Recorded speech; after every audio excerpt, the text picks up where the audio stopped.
What's up, everybody? Welcome to the Homie Hangout, where we help others move in excellence. I'm the homie Joshua, also known as Rascal, and I've been looking forward to this interview for a while, but I've been lagging on getting it going, and so I'll let you, kind of introduce yourself, and we'll go from there. For sure. Appreciate it, Josh, Rascal. I'm Jeff, and back in the day, known alias from I was a homie Payaso from Pittsburgh. That was my alias, and a lot of homies only knew me as Payaso. Really didn't even know my first name. They just knew that there was a little dude running around named Payaso. Right. So if you could share with us whatever you're comfortable with, kind of coming up, what was that like for you? You came up out there in Pittsburgh, Contra Costa County, or? Yeah, I kind of moved around a lot. I was a Bay kid. My family's roots are from San Francisco, particularly like Bernal Heights, and not in the back streets. You know what I mean, like 22nd Alabama and things like that. And I grew up back and forth, Peninsula, Redwood City, San Mateo, South City, Pacifica. And then my pops decided that he didn't want me to grow up the same way that he grew up, because my dad was a cholo, my mom was a chola, and that's what I was surrounded by. And so we moved out to Pittsburgh, and he was trying to save me from the things that he's seen. Right. And lo and behold, as soon as we moved out there, I got 100% involved, and it was actually, I think, worse living out there in Pittsburgh than if I probably would have stayed in the Bay. And why is that? Why do you think it was a little bit worse out there? I don't know. You know what? I think, I'm not gonna, for my situation, I think I didn't really have an identity, and we could go into like a totally different conversation about identity and why kids join gangs and things like that. But, I grew up like a normal kid. I grew up in the suburbs, like not a bad part of Pittsburgh, middle class. We weren't poor, weren't rich, had to work for everything we got. But I think you get bored when you're living in the suburbs. And, I played sports. I played baseball. I was real good at baseball. And I think I hit the 6th grade in 92. And it was on. It was like getting off. But I don't know what it was. But I went to Central Junior High, and I got off, and I was always infatuated with the whole cholo thing, just because it's what I seen. And I got pictures of me as a little dude. Creased up. My parents, that's how my parents, conducted themselves with me. I'd be out cruising in the lowrider and stuff. And it was kind of like weird. I transitioned, and I didn't really have an identity. So I'm not gonna lie. I think I remember getting off 6th grade, junior high school. I was creased up, and I got jammed up by the homies. And the homies at the time, it wasn't even really a gang. They're like, "Where you from?" And I told them, and they're like, "Well, you got to get jumped in if you want to kick it with us." That's it. It was straight up. And it was like, and I wasn't going to be a punk. And they took me behind a little wall, and we, 3 homies put hands on me, and I was allowed to kick it at the circle. That's what it was, the circle. So I don't know. I think the East Bay, and this probably, because I know you kind of moved out there a little bit also as well for a while. We don't have neighborhoods. There's certain neighborhoods. It's mostly clicas. Everybody's clicked up, and everybody's spread out. So it's a little. And I think most of us do it out of boredom and excitement. And you don't know nobody. So I don't know. Maybe I would have found different friends in the Bay, or maybe not. Maybe it's just speculation. So I don't know. I don't really have an answer for it. Yeah, I was just curious because I was thinking maybe if you stayed out in areas where your parents had more roots, right, then there probably would have been more eyes on you, right? Yeah, and so sure. I wonder if you would have either kind of been steered away, right? Because there's some community boundaries, right? Or gotten even more involved because there's a legacy, there's a generational tie, and so there's just an automatic assumption. And that probably would have started a lot younger than the 6th grade if that's the route you were going to go, Yeah. And so I was just curious. So you hop off the porch, so to speak. That's funny. The homies say, "Well, you gotta get jumped in if you want to kick it with us." Yeah. It was off top. Yeah. Junior high was rough. Yeah. I had a couple of those experiences. That's for another time. But so then what was that like out there? I was out there in 92, 93. I think that's right around the time that I came out there. And it was wild, bro, around, Concord, Pittsburgh. How was it for you? It was wild, and like growing up, we didn't have Instagram or Facebook. You couldn't be a net banger. We used to call dudes that used to talk shit on the phone, or talk crazy on the phone, or telephone tough guys. But other than that, it was wild, especially for us, because there was a lot of like dynamics going on. There was a lot of like new like clicas going, and everybody. It was a kind of like a weird power struggle, if you want to call it that. And there really wasn't a whole lot of colors, to be honest with you. We knew that there were Southsiders and Northerners and things like that, but like there was a lot of little cliques that weren't really affiliating themselves yet with a side. It was more or less clique, certain guys from certain neighborhoods or certain cliques over here, then we're fighting over names. But I was always looking to, again, as you're trying to get followers on Instagram and things like that, before all of that, you were trying to make a name for yourself, and you wanted to be infamous. Yeah. You wanted to make a name for yourself. So then homies and another like, Bias is crazy.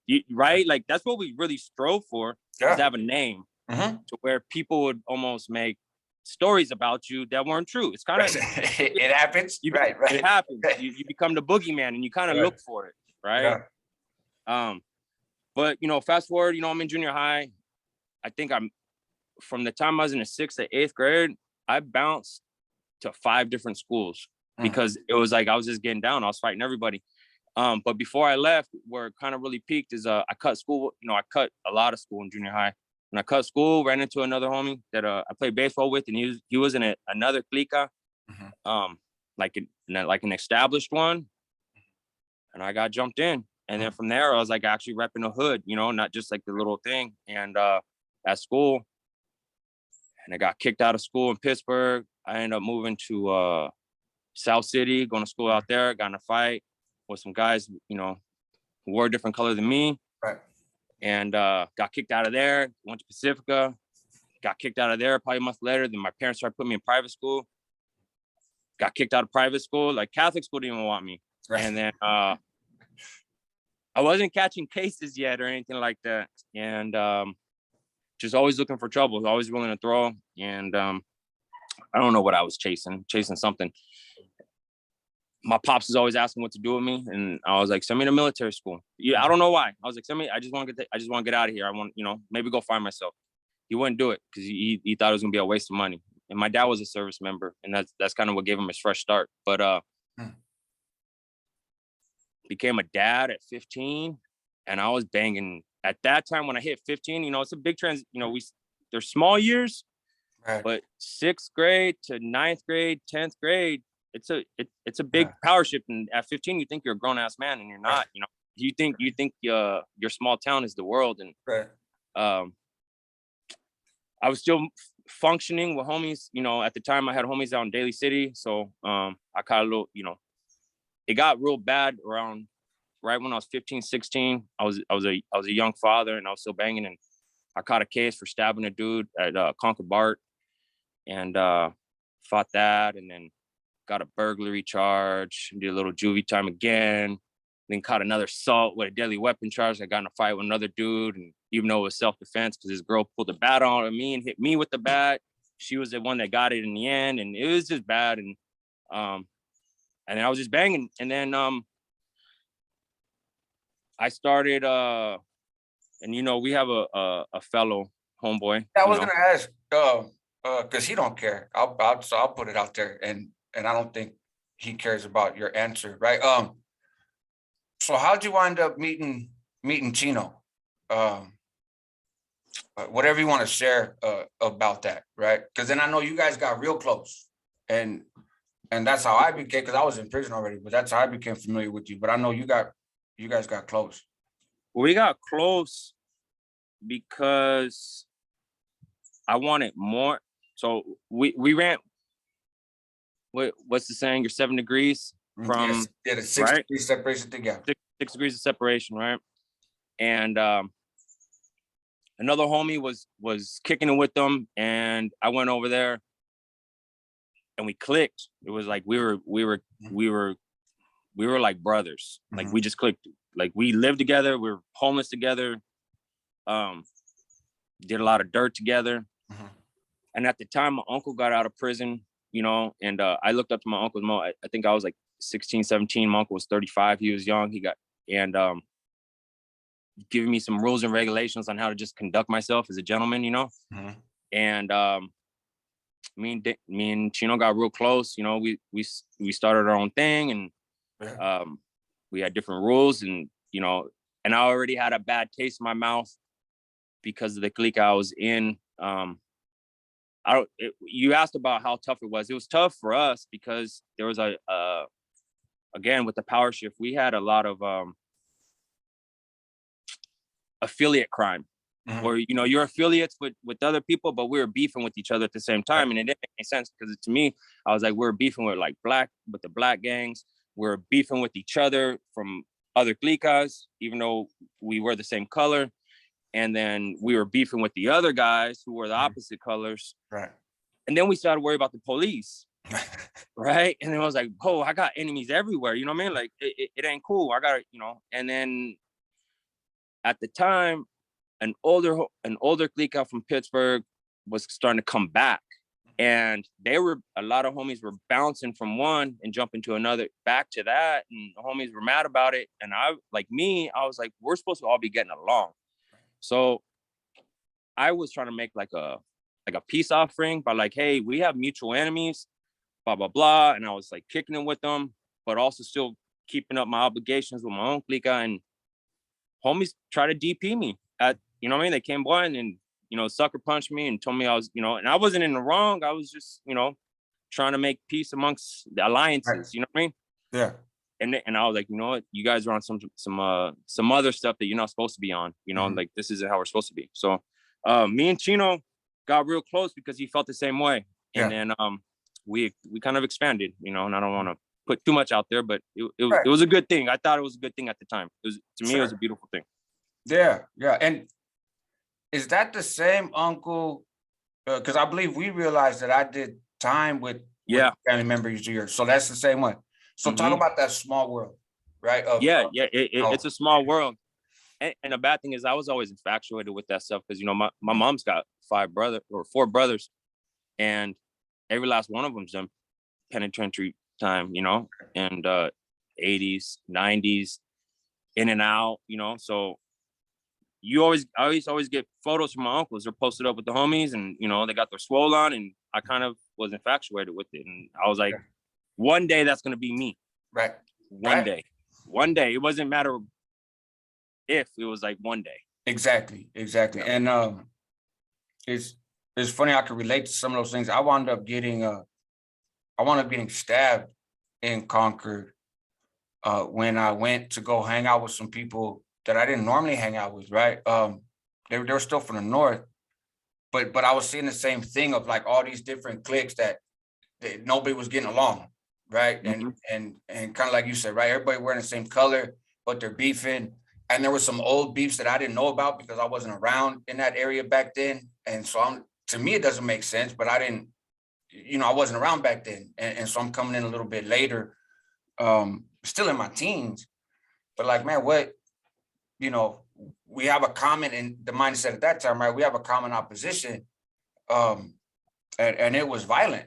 So it's like, hey, we could benefit from more people like really being on our side, but then also a lot of frustration because there was a lot of people that just kind of dressed up for the costume party, but stayed in their own backyard, you know, and that, you know, so then there's issues there, right? And frustrations there. We're like, hey, so beef starts, and you're right. It was just kind of a messy time. And I got stabbed by folks from the South, but you know, just there were definitely those conversations, and those conversations were like 93, 94, I want to say 95, you know, so Yeah. On some level, that shit was happening then, and then now you fast forward some years in your situation, and the same thing is still happening. And so, but yeah, small world, and I remember hearing about what you and my brother had going on out there, and yeah, I was a kid. I was, I was smiling right from in there. I was like, okay, and I'm hearing about people running the track at the high school, and Yeah. No, I mean, like, we check we these we guys were out. we were we were busting down, and it Right. was almost like I was getting institutionalized or getting prepared, or getting some tutoring ahead of going to school. You know what I mean? Right. And I was okay with it. I wasn't looking for it. Like, what's it? If I crossed the river, I came across the river, I was gonna cross it. Right. And I knew that. So, but yeah, that we did a lot of times together, like a lot of some experiences, to say the Sure. least. Yeah.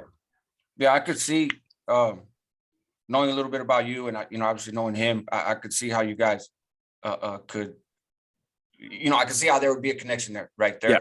Because he was definitely on the same mindset.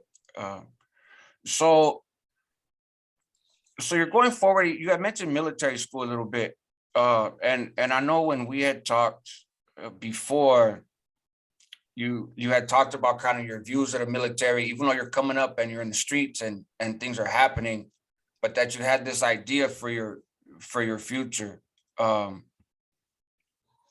Yeah. As a dad, because I was a dad at 16, I kind of assumed, I could get in trouble.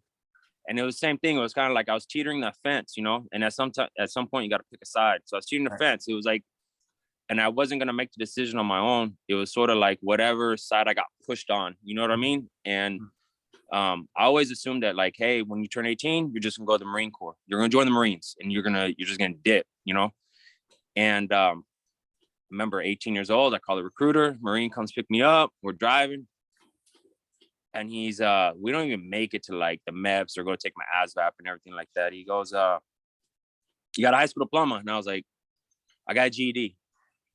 And he was like, okay.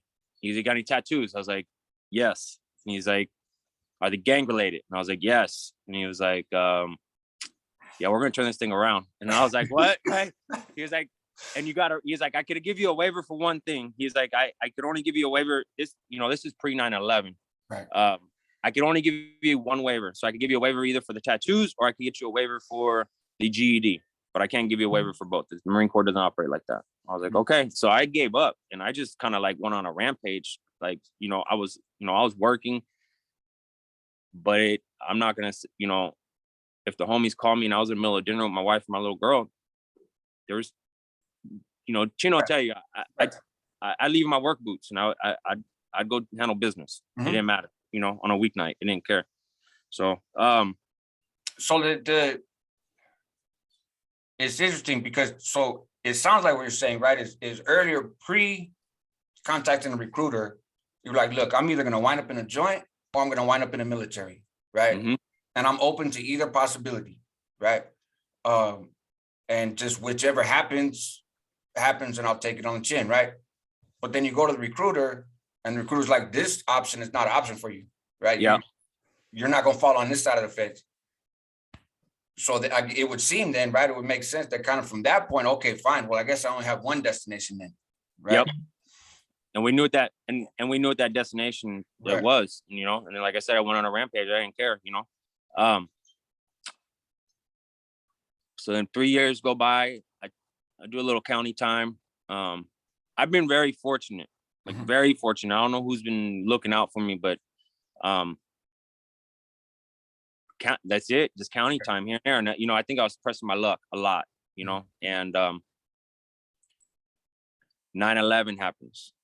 And then I don't even know what the Twin Towers are, to be honest with you. I didn't even know that we had a thing called the Twin Towers. Right. I'm from Pittsburgh. Right. All I care about is gangbanging, and I don't really think that there is, anything outside of Pittsburgh, and and other than the North and the South, and I really don't care about anything else. And And I remember talking to the homies, And I was like, kind of riled them up. I was like, let's just dip. You know, like, we're all looking for someone to fight. We're all looking for, you know, like looking for some action. Like, let's go get some action. Right. We all go on the recruiter station. I think 7 of us did. You know, I don't want to put anybody's names out there, but 7 of us did. Even Chino. Right. Chino went in there with us. And I'm the only one that left. And I don't know what his reasons were. I think there was some stuff on his record and things like that. But I had stuff on my record. But the things that disqualify you from the Army, I don't know if it was the grace of 9/11. So, you know, it's a tragedy that we all have to deal with. But I always look at it as like a rebirth for me, because I became a different person on 9/11. And then especially my experience, and that's what like grew me into the man that I am today. So I'm blessed because I took a tragic event and I guess made the best of it for myself. You know, military relaxed their standards, let me in. The recruiter did whatever he had to do to get me in. Seen I was really interested in about it. And I had a lot of second guessing myself about leaving, because, you know, it was the first time I was going to leave somewhere, right? And leave my family and then leave the homies. And there was a lot of stuff going through. And one of my uncles, you know, did some, I think he did 12 years. He gave me some advice. He was like, hey, look, you're going to leave. The same thing I told your dad. Just, you know, he was homies with my dad. He was like, you're going to leave. And when you come back, I'm still going to be living on this block. And he was like, and nobody named streets after any of you guys. I was like, damn, you know what I mean? Like he wasn't trying to smut anything up. He was just telling me how it is. You know what I mean? He was giving uncle advice. You know what I mean? Like, yeah, he gave me a lot of gangbanger advice. This is another uncle, but you know, he also gave me a lot of man advice, you know, and he told me. So I made that decision. I left, and I remember hitting Fort Benning, Georgia. And so I'll back up. The Army gave me 11X. And when you join the military, 11X means you are a unassigned, you're going needs of the Army. So wherever the Army needs you in regards to base, whether or not they want you to be a regular infantryman or they want you to be a mortarman, that's on their needs at the time. On you're just basically saying, just take me. Gotcha. And I went in 11X, hoping that I was going to go to Afghanistan, because I knew that, you know, we were going to go to war. Right. And or looking for retaliation. And I went to Korea. But back in Fort Benning, Georgia, I wasn't the only one. I remember I still shipped out, and I stood in line and had to do a jailhouse search right in front of a full bird colonel, because I still had to get the final tattoo waiver. So that I was in, but I could have still been removed. Okay. So there I am. I got affiliated tattoos on me, across my back and across my chest and stuff like that. And next to me, I got a white boy from Venice. He's got lightning bolts on him and a big old swastika. Then I got a Southsider next to me. And there was like a weird, you know what I mean? Like a weird thing where like, and the colonel's like, I'm not going to have any problems from you guys. And, you know, all 3 of us looked at each other and we're like, no. And we never did, you know what I mean? It was weird. So I think whether you're a Southsider or skinhead or wood or where, I think everybody's looking for the same thing. It was just kind of weird. We all had a lot of similarities. Yeah. And then I met a lot of Southsiders in the military. Sure. And I want to pick up on that actually in a second. It's funny because I told you this, but I don't think I've said it on camera. When I turned 18, I went down on Contra Costa Boulevard. They had all those little recruitment stations, you know. And I was just, what am I gonna do? You know what I mean? I'm out here. I'm you know, doing the same kind of stuff, right? And my brother Roy had gotten killed, and I came back from being over there for a little bit, and people are worried about me and what's gonna happen and blah blah blah, right? And so I was like, I'll try the military. And same thing, my dad served. You know, I didn't know anything about his service at the time, but he served, and they didn't take me, right? And this is 96, right? 95, 96. Well, I got my case in 96, so I think this is earlier in 96. And and they were like, no, right? And because I had criminal background, I had a long juvenile criminal history, same thing. I had a GED, and I had to take this little test, and I went through all the stuff they wanted to, you know, in the office, and they're like, look, man, it's just not going to happen, right? 2 misdemeanors equal a felony. 2 felonies means you can't join the service. You've, you know, exceeded that before puberty, right? And so, and I was kind of bummed too, right? Of it hadn't been an ambition for a long time, but I did feel like it had never crossed my mind to do anything else. So it's not like, okay, well then I guess I'm gonna go try college. Yeah, right? yeah. Or all right, well let me just go get a trade, right? Like those things had never crossed my mind, and really the military hadn't up until kind of that stage. Once I hit 18, and I was like, oh, I guess maybe that's an option. And like you, I thought that the military takes anybody, right? Yeah. Like there's got to be at least some branch, you know, where they just give you a helmet and a gun and put you on the front line and you take some shots. Like, Yeah. you know, I'm not trying to be a rocket scientist here. Just give me a gun and point me in a direction. Let's see what happens. And so when they said no, I tried, right? And that was my thought. Okay, I tried, and it's just not meant to be. But so I can relate to that. And the disconnect from 9/11. I was in a Quirkman shoe when 9/11 hit. But a similar sense of disconnection from it, you know. Yeah. But so you mentioned being in the service with people from other places and people that had been affiliated in their hometowns.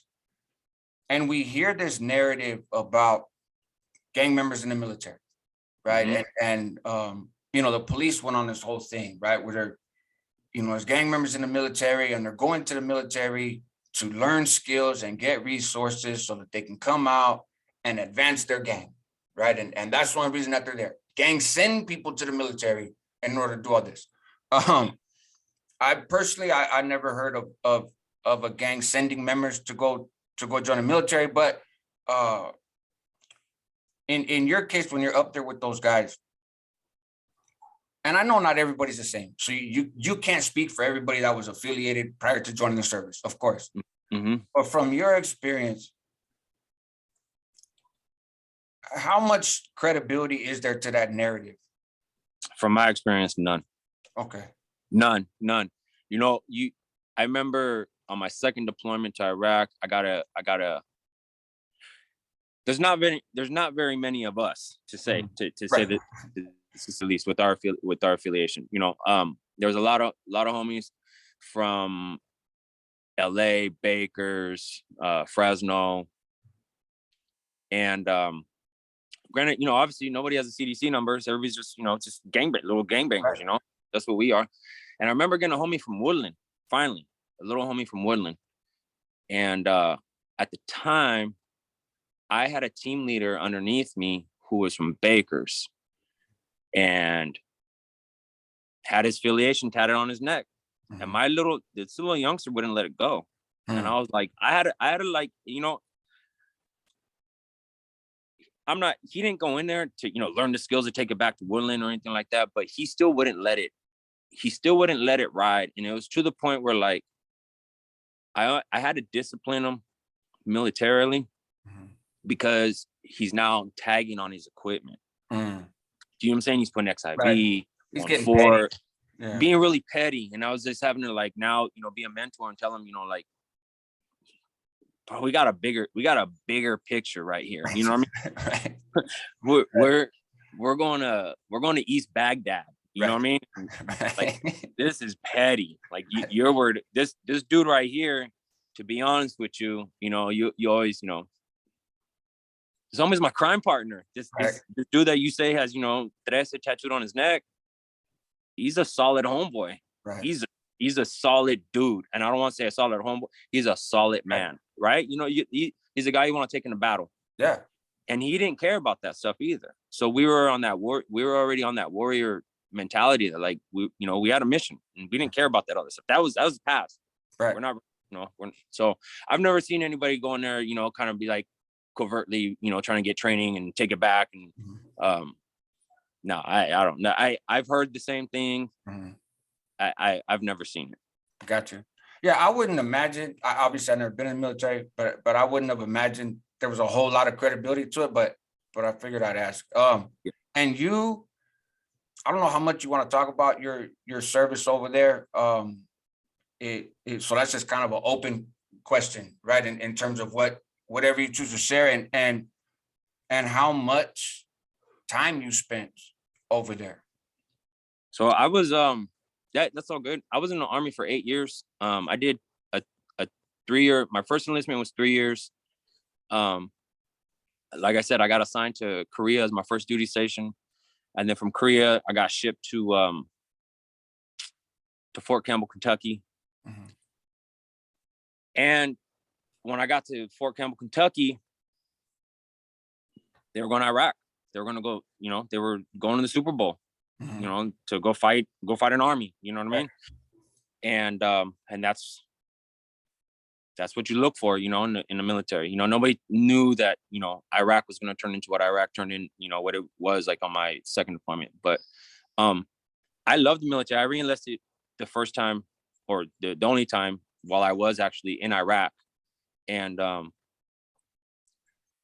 from when I got to Korea, I figured out how the military worked and how easy it was and how to make rank. So I went in nothing. Like, I went in a private E1 nothing, I wasn't making a whole lot of money, but I figured out to be a good infantryman. I was in 11 Bravo. You had to have certain attributes and you had to conduct yourself a certain way. And I was already conducting myself that way as a man. So I went in the military at 21. So, I was conducting myself as a grown man. I wasn't doing petty things or, drinking, getting DUIs, and doing stuff that most younger enlisted guys do. And I figured out the way the military works. And it was the same way that, like, when I was gangbanging, I was always looking to be more than what I was at the time. So, when I was a private, I wasn't thinking about becoming a team leader, which is your first line supervisor. I was already thinking about becoming the squad leader. You know what I mean? In charge of 2 teams. So I knew immediately figured out what the team leaders, responsibilities were. And I was like, oh, I could be a squad leader. So I already knew that I wanted to be a squad leader. And I made rank fast. I made staff sergeant in 4.5 years. So every waiver that was possible for me to get promoted, because there's like time in rank and time in service, or time in grade and time in service requirements. And they do this teetering thing, and they'll send you the board. And as soon as I got a waiver not a waiver, but like I met the bare minimum requirement that they could do it, I went to the board, got promoted. And then the military, like I said, it was really easy for me when I figured it out. It's the same thing like when you're a homie. When the homies like you and they gravitate towards you, they put you on a pipeline. And so when I went to Korea, I went to we call it a mechanized unit, tracked vehicles. I was a dismount, but just for me to go there in Korea and go to like air assault school was a big deal, because most of those slots went to the guys that were actually in an air assault unit. So it was a privilege to be able to go and do those things. And especially as a private, usually they would give it to like a senior NCO and things like that, a non-commissioned officer. And I got the awards, Soldier of the Month, Soldier of the Board, and all that good stuff. And then got set up on a pipeline. So then when I went to Fort Campbell, here I am, only a year in the military, but I've already got more stuff on my chest. And some dudes there got, and they've been there for years.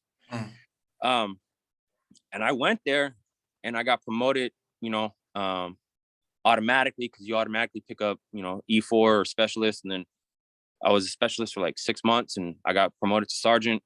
And I remember when I left there, homies were mad. They were like, homie just got here, and he showed up this, and fuck, I'm the same rank, and he's already picked up 2 ranks, and he's gone, and he's leaving. He's PCS somewhere else. But so I went to Iraq with 101st the first time during OAF 1, which was the invasion. I don't want to say it was easy war, but it was kind of like, hey, you're gonna sweep through, and the unit was already there. So I showed up later, because when I got from Korea, my wife was pregnant, and I got a little bit of stabilization because I came from a hardship duty tour, and then I met the fellas in Iraq, and then Quick came question. back. Quick question. So in Korea, so maybe a better way to put it, is Iraq the first place that you actually see combat? Yep. Okay, so you're going to Iraq already to go get off, and at that point you're already like a sergeant. Before No, you I was actually a PFC. I got promoted coming back from Iraq. Oh, okay. Yeah. Because I showed, you do a year, and I showed up as a PFC at the time. I had like an expert infantryman badge and air assault wings, and the dudes there at Fort Campbell, that's their bread and butter is air assault, and they're like, where's this dude come from? Like he's coming from Korea, So yeah, I show up there, and then I had a squad leader gravitate towards me, sent me to pre-ranger, and just really wanted me to excel in my career, and so I re-enlisted, and I wanted to be closer to the West Coast, so I re-enlisted to go back or come, and I went to Fort Lewis, Washington, which is a striker brigade, and I loved it up there. And then as soon as I got there, I got deployed again. So I had about 6 months transition, I believe, 6 to 8 months. And then I met those guys. Those guys were already on another deployment. They just got there. And so then I shipped out, left the wife in Washington. She wasn't there long, and went there. That time, it was actually my second time in Mosul. So, I got to Mosul and linked up, and I'm on my second deployment. Those guys were on their first. And that was a different war. That was gangbanging.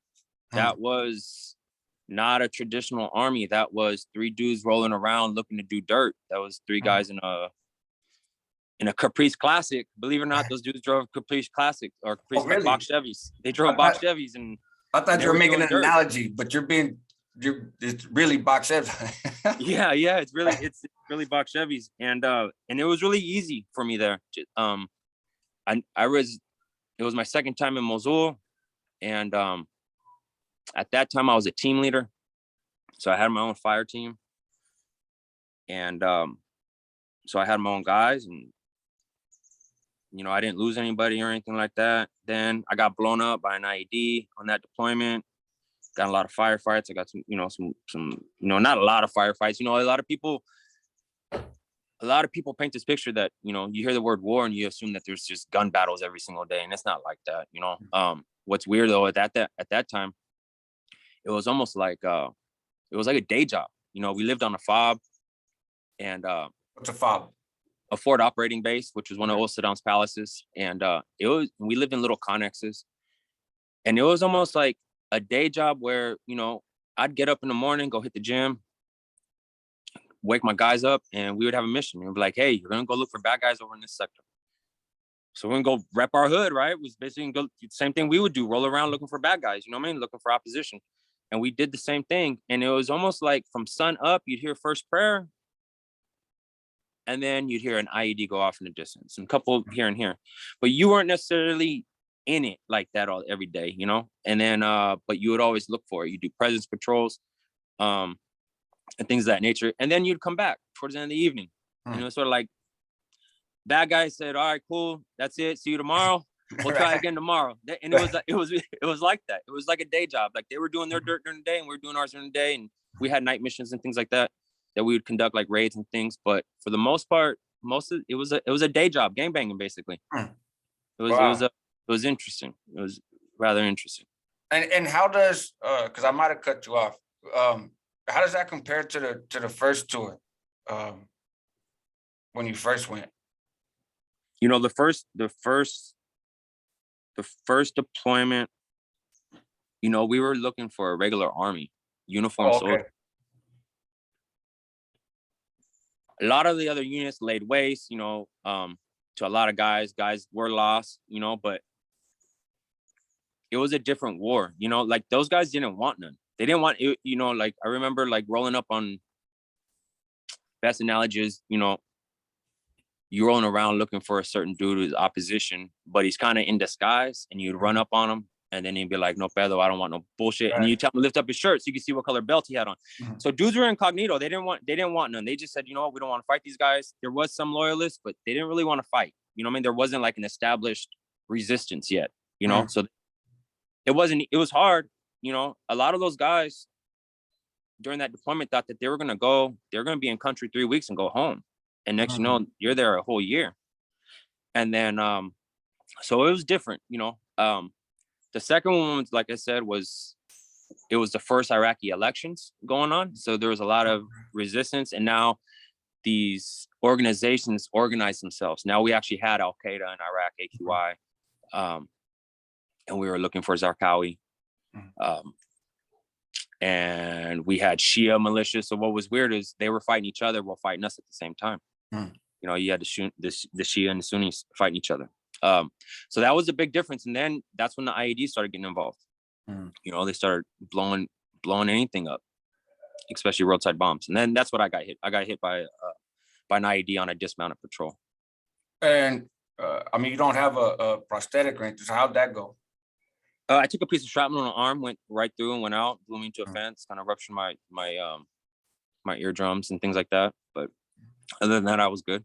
And did they send you back stateside to medical stuff, or did you just stay there? I stayed in country with my. Okay. I didn't want to leave the guys, and it was good. I was in and out. You know, they pulled it out, stitched it up, did whatever they had to do, and you know, wasn't too bad. Good. Did that. We did a lot of moving around, and then we came back from that deployment. I went to Ranger school. So now I'm being put on that pipeline again, because, you know, as a regular infantryman, that's like a premier leadership school. So went to Ranger school. We ended up moving the whole entire unit, which was weird, which was a complete waste of funds, if you want to get into that discussion, by the United States military. But so my entire brigade, you know, we're talking about thousands of soldiers. We come back from Iraq, and on the flight coming back from Iraq, they're like, hey, when we get back, we're moving to Germany. And we're like, what? And they're like, the entire unit. And we're like, what the fuck? Like, you know, like, why? You know, whatever. So lo and behold, the United States Army decided to ship an entire brigade from Germany to Fort Lewis, Washington. Well, and we, no shit, took off our patches off our uniform and handed it to them. They gave us their patches, gave it to us, and we moved to Germany, and they stayed in Washington. We're talking about wives, kids, cars, household goods. And we're talking about, I can't even think about how much money that cost, but they moved us to Germany. So they moved not just you, they didn't move just the soldiers, they moved your whole families, everything. Yep. Wow. It was kind of weird, you know? Sure. Yeah. You're just like, what? Wow, that was a waste of money. You know what I mean? Right. I bet your wife's sitting there like, okay, plot twist. Yeah, plot twist a little bit. We get to Germany. Things are normal. At that time, I'm a squad leader in a recon platoon, and we go to Iraq again. But this time, this is a 15-month deployment, and we split half of our time in East Baghdad, and the other half in Bakuba, which is near, you know, eastern Iraq. Okay. That war was the same thing. A lot more organized, a little bit more gang banging, but now the weaponry kind of changed. They graduated from standard IEDs and small arms fire and mortars to EFPs, which is an electronic firing projectile. So best description I could give you is basically just imagine like a paint can or something in a cylinder shape, and they put a copper disc as a lid, but they concave it inwards, and they pack it full of plastic explosives, and they fire it. And what happens is it's armor piercing, because the copper becomes like molten lava basically, and it pierces the armor. Those dudes had it good. You know, they're smart, man. It was different to the point where they started then booby trapping houses, to where we would go into houses, and then they would put crush wire. So they'd get wire and they'd put it underneath a rug, to where none of the contacts were making contact, or put a pressure switch on it. So you stand on it and it'll blow up the whole house, put a whole squad or a whole team in it, you know? They started doing that. They would use like garage door sensors to trigger IEDs. So, you know, the same ones you put them, you know, so you run out your garage, right? And your garage door goes back up so you don't get hit. Same thing, trigger an IED. They were smart. They were smart guys. And then they started using women to blow themselves up. Along with the V-beds, you know, we already had vehicle-borne IEDs where, you know, they pack a car full of explosives and crash a car into a convoy and things like that. But that deployment was trickier because we were transitioning from the gang banging to winning the hearts and minds. So I think that was a lot harder, especially on the soldiers, because now you got men that you're training to go to war. And the same thing when you're a little vato and you're hearing the OGs talk and they're telling their war stories. And I found myself guilty of this. You know, you sit there and you jaw jack and you bullshit with your hands in your pockets with, you know, your fellow squad leaders. And you're like, hey, remember last deployment, we're doing this and we're doing that. And I tripped out because I turned and I looked and I noticed that, you know, the privates, the little youngsters that just got there, they were getting ready to deploy with us. They look like little kids. I mean, they literally they're little kids, but they look like little kids with their mouths open. And they were in their head, they're like, man, we're gonna be those guys. We're gonna have those stories. You know what I mean? I'm gonna be that guy. And I was like, you know, like, damn, we shouldn't be painting these pictures because I don't want them to think that this is how it is every single day. And that was really hard because, especially, you know, my opinion is nobody gives the everyday infantryman enough credit because, you know, you get all these special forces guys and, you know, they have very, very direct jobs, very stressful life and things like that. Our stress is different because at the same time, you know, you're an 18, 19-year-old boy and you're ready to kill, but they're telling you to hand out soccer balls. Right. So you're doing that. And then now you're in a firefight because it could happen. And then you got to switch. And then when the firefight's over, you got to go back and continue your regular mission to handing out soccer balls. So, I mean, just triggering that mental state, you know what I mean? From going from like, I'm relaxed. Granted, you shouldn't be complacent, but you know, you don't want to be tense. Like, here goes a soccer ball throw it at a kid's face. You know what I mean? You're trying to be personable. You're trying to get, you know, show a little bit of community, and you're doing that. And then now you're in a firefight. You're running rooftop to rooftop, and then you're going back to that mission. So it's a big stress, I think.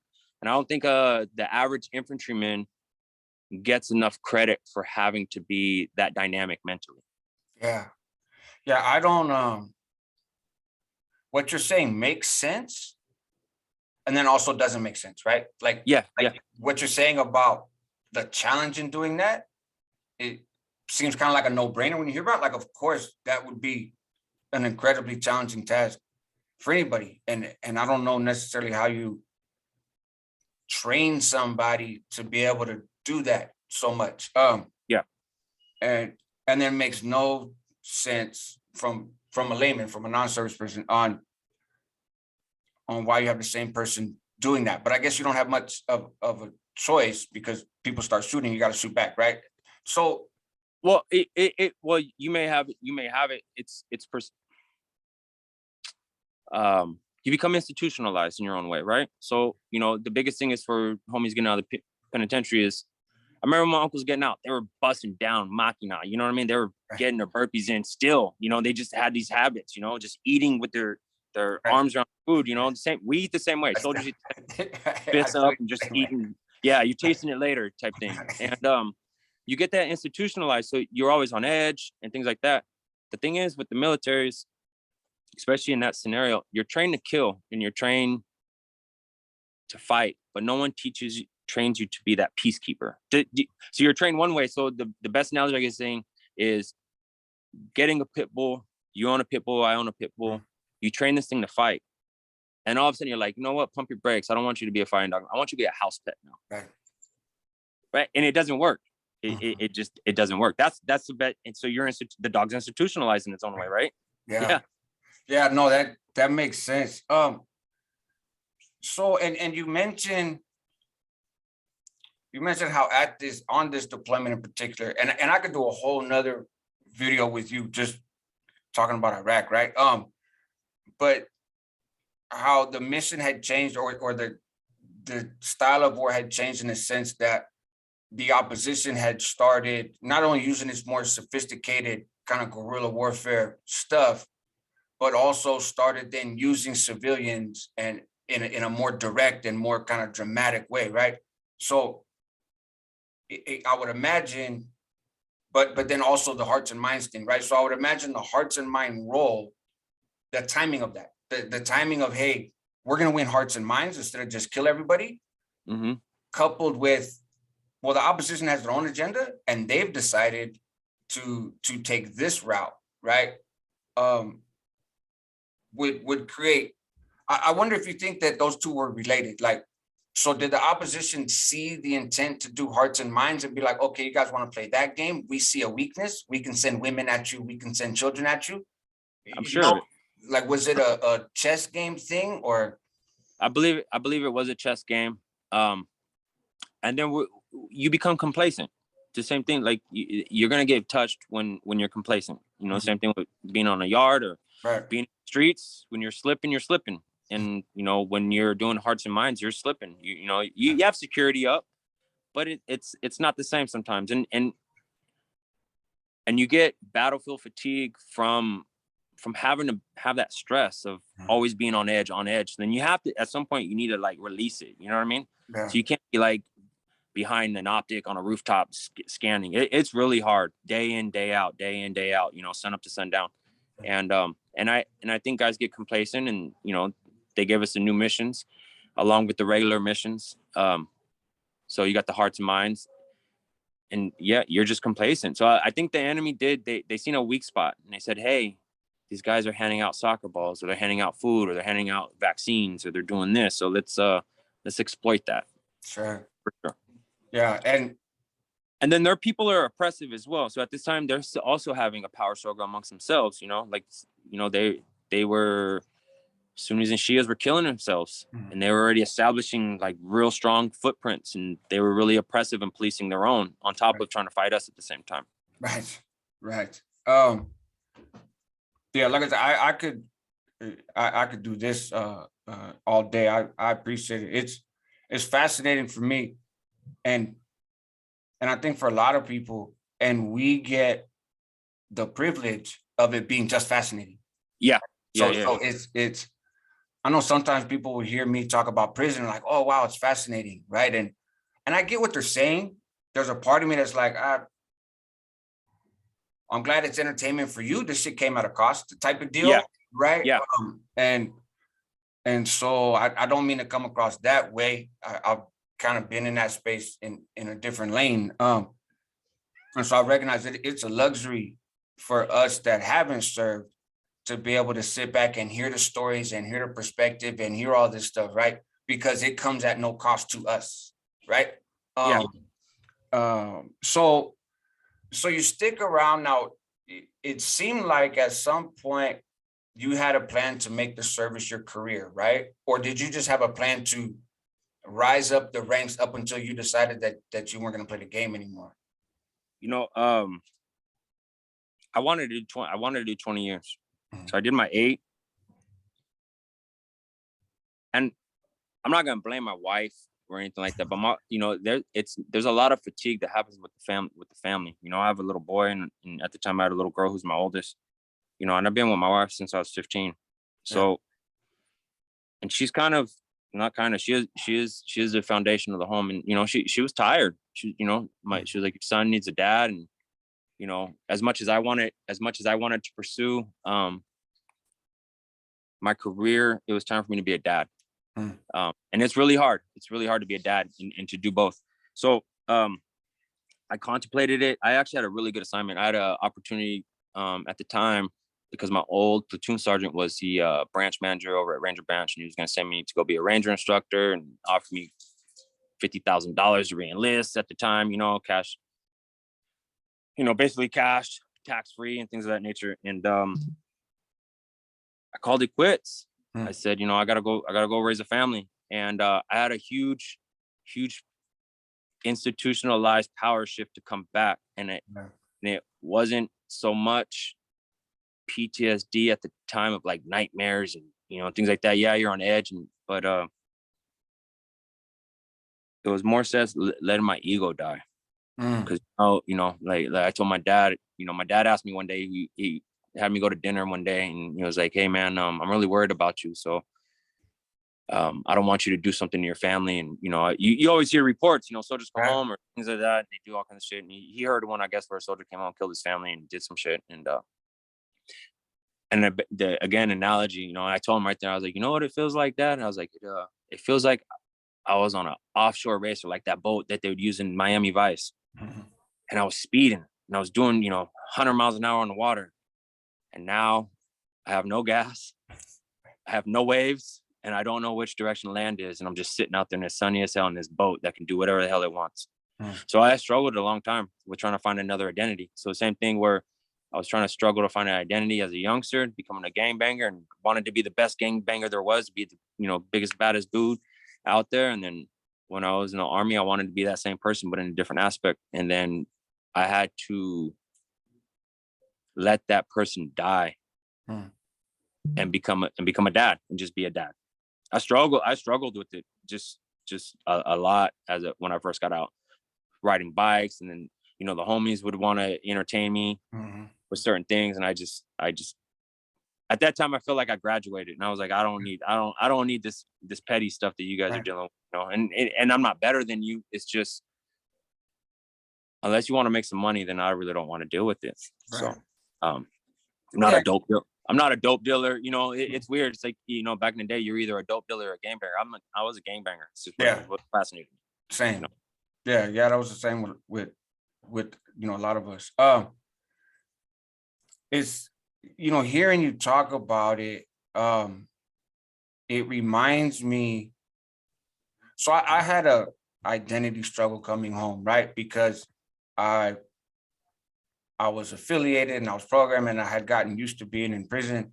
And then decided when I came home that I wanted to try to do something else. I didn't know what that was.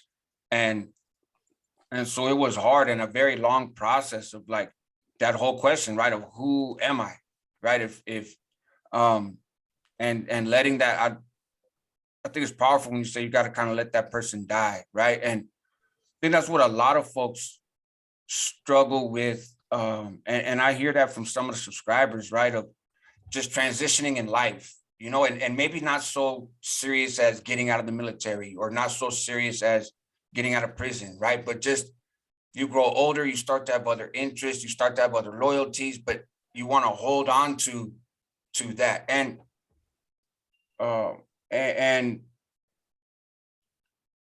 it's like when you say letting it die, I think it's hard when also you're the one that's killing that old you, right? And you don't necessarily hate that old you, right? And yes, there's some stuff about it that would have been nice if it was different, right? But it's not from a place of animosity or anger or F those guys and F that, or F that lifestyle, or it's more just, hey, it's moving on. But it's really difficult, I think, to move on and still try to keep that thread, still try to stay connected. I don't know. Do you understand what I mean? No, I know exactly what you're saying. It's well, you have to be the one to kill that ego, which is essentially killing you and everything that you think that you stand for. And I just, I had to sit down with myself, and I realized that, like, you can't move forward. And it was weird because the same decision was like, you're sitting on a fence. It's like, you're not going to be a soldier no more. You're either going to raise your family or you're going to dwell on it. You know what I mean? Like, so you're just going to torment yourself and torment yourself and torment yourself. And I was never really progressing. I had a job, and, I had a good job. I got into the electrical union, and it's, I had to realize that you can't drive your car if you're looking in the rearview mirror. Right? If you're constantly looking, you ain't going nowhere. That means you're living in the past. So I had to, like, have that conversation with myself and then just let it go. And almost, and I think that's the hardest thing, that a lot of dudes who are about that life, whether it's in the military or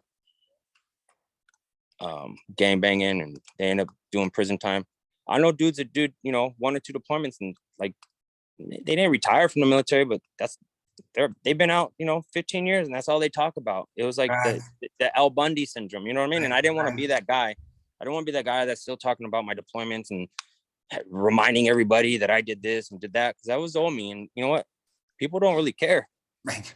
They Right. they really don't care, and so I don't give that information out typically. And that was the easiest way for me to let it go, was to stop thinking about it and stop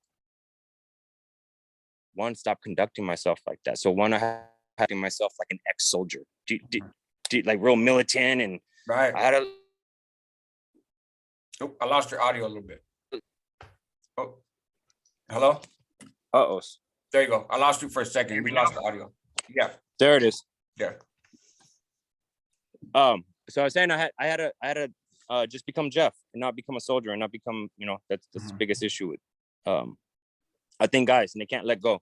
They can't let go of who they were, because they're scared of who they can become. It's changed. So that's it's hard. It's hard to describe. No, it is hard to describe. I think you do a great job at it. And I think it's something that a lot of folks can identify with. In the gang and the prison community, this word dropout is vilified, right? Like, I mean, and for some good reason, right? In terms of how people go about that process, right? And breaking the code and all that stuff. But in a sense, if you're going to move on in life, there is an element of dropping out, right? And it's like it's in some way, and I don't know if you would agree with this or not, but it's like you're a dropout of the military. You didn't run away. You didn't, you didn't do anything cowardice, right? You didn't turn on the military. You didn't go join some other military, right? Like, exactly. You do a lot of the things that people tend to associate with the word dropout, right? In a criminal, in a gang sense. But you moved on. You had to let that go and move on a different version of yourself, right? I got jammed up by the homies, I think, when I got out. And I think the conversation was this: I know where my loyalties lie. The same thing. If I come across that river, then I'll cross it. But I'm not looking for that river. Right. I'm not looking for that terrain feature. I'm not looking for a river. So you never know, any of us could get in trouble for anything. Sure. I could be drinking and driving, I could hit somebody, get a manslaughter. You know what? I know where my affiliation is, I know where my loyalty is, and I know where I belong if that were to happen. But I'm not looking for it. Right. And I don't think anybody should be penalized for that though either. I've never snitched on anybody. I've never briefed on anything that I shouldn't be briefed. You know what I mean? So I think, and I don't have a CDC number, so I don't owe anybody anything except for my kids, right, and my wife. I owe nobody nothing, and I don't know, that as a grown man, even if you were incarcerated, I think unless you belong somewhere and you have an oath to something, that's different. But if you're just a homie and you just decide that you want to move on, you move on. Right. Yep. You have to raise your children. You have to raise your, it's weird. And I don't think anybody should be penalized for that. Yeah, no, I agree. And yeah, it's funny how you talk about like people and they've been out for a long time, but they still only want to have these certain conversations and that kind of stuff. And it's like or conduct themselves a certain way, or hold people to certain standards, right? And I say often, I'm not in prison anymore. I don't abide by the things I abided by in prison, because those things fit for that environment. And I did, I abided by the stuff when I was there, kind of the when in Rome thing, right? But I'm not in there anymore. I'm out here, and I've been out here a long time, and I don't live my life with the expectation that I'm going to go back, right? I don't engage in behaviors. I don't do stuff. Sure, anything can happen, right? But I'm not taking those chances knowingly or willingly on a regular basis where I really think like that's going to become a thing. And it would, in my mind, it would be unhealthy to do so, right? Like I'm same thing. I have kids, I have my old lady. I have a life out here, and to really be engaged in that life, to really be engaged in my kids' life, I have to be not engaged in that life, right? No, you'd be regressing. Yeah, yeah. And so you know, I've always said maybe this would be a separate video, because people's attention spans tend to be kind of short. But Yeah, for sure. I'm down. The similarities between the streets and the military, or even more so, like I guess the prison and military, even though you haven't been to prison, but you get how that works, right? Yeah. But so you come back, you make what I would argue is a noble decision, right? Is the right decision, in my opinion, of kind of coming back, raising your kids. You know, you're with your wife, she rocked with you for a long time as you went through all kind of stages of life, right? And what has life been like for you since? I know you said there was an adjustment to really come to grips with you're a civilian now, so to speak. Hmm. So how's it go now? I mean, you know, your background doesn't look too bad, right? You're not No, in the slums of Pittsburgh, right? no. And so who is Jeff now? What does Jeff do now? I'm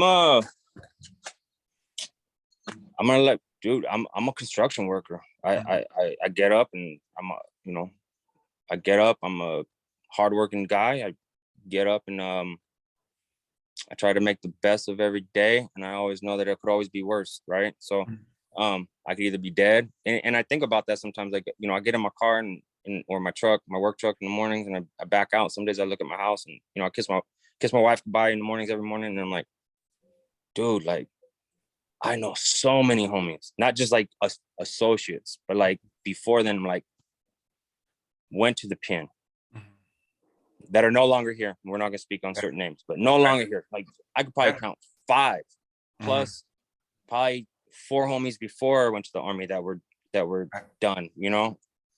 So that's probably why I adjusted with death a little easier than some people did, you know, on deployment. And then, but I just kind of reflect, and I always, you know, sometimes I have those conversations with Chino, and I tell him, like, man, we got it good. You know what I mean? Like, I got it good. Like, I came that close, and all it really was is like I had to get comfortable with being by myself.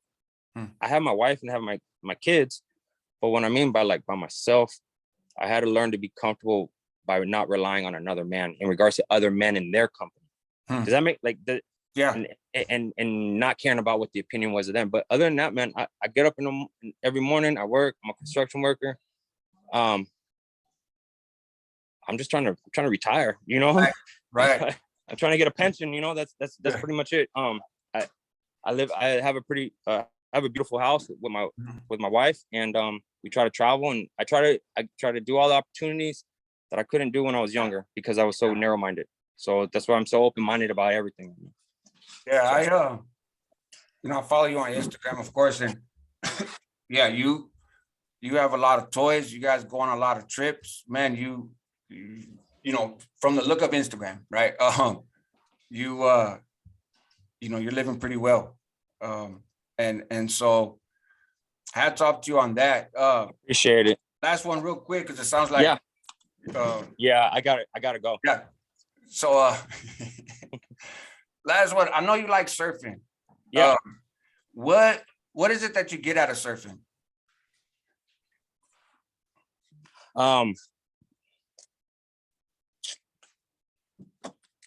What do I get out of surfing? Because we had talked about this a little bit before, and I found it interesting.